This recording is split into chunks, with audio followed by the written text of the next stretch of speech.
আমরা সবাই জানি যে এবছরে আমাদের রাজ্যে নতুন সরকার এসেছে এবং নতুন যে সরকার আমাদের পশ্চিমবঙ্গ রাজ্যকে পরিচালনা করছেন, সেই রাজ্যের এবছর উদ্যোগ নেওয়া হয়েছে যে ডক্টর শ্যামাপ্রসাদ মুখার্জির জন্মদিন, মৃত্যুদিন এবং এক পক্ষ কাল জুড়ে তার স্মৃতিকে আমরা স্মরণ করব। আমরা এখন এসেছি ভাষাপাড়া এফপি স্কুলে। সেখানে দরিদ্র ছাত্রছাত্রীদেরকে এই ডক্টর শ্যামাপ্রসাদ মুখার্জির যে জন্মদিন উদযাপন করার জন্য শিক্ষা দপ্তরের পক্ষ থেকে বলা হয়েছে।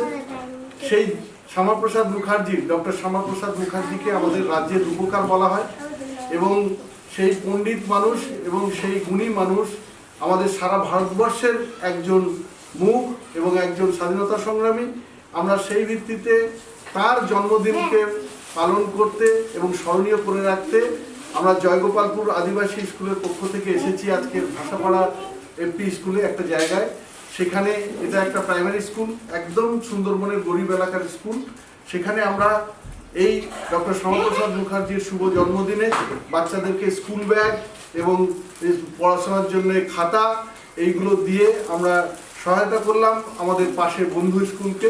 এবং সেই স্কুলের প্রধান শিক্ষক আমাদের নিমাই বর মহাশয়, তিনিও রয়েছেন, সহকারী শিক্ষক রয়েছে।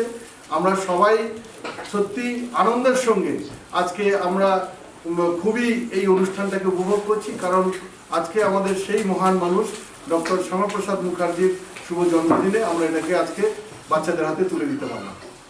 আমরা এই সব কিছুর জন্য জয়গোপালপুর আদিবাসী প্রাইমারি স্কুলের মাস্টারমশাইকে আমি ধন্যবাদ জানাচ্ছি।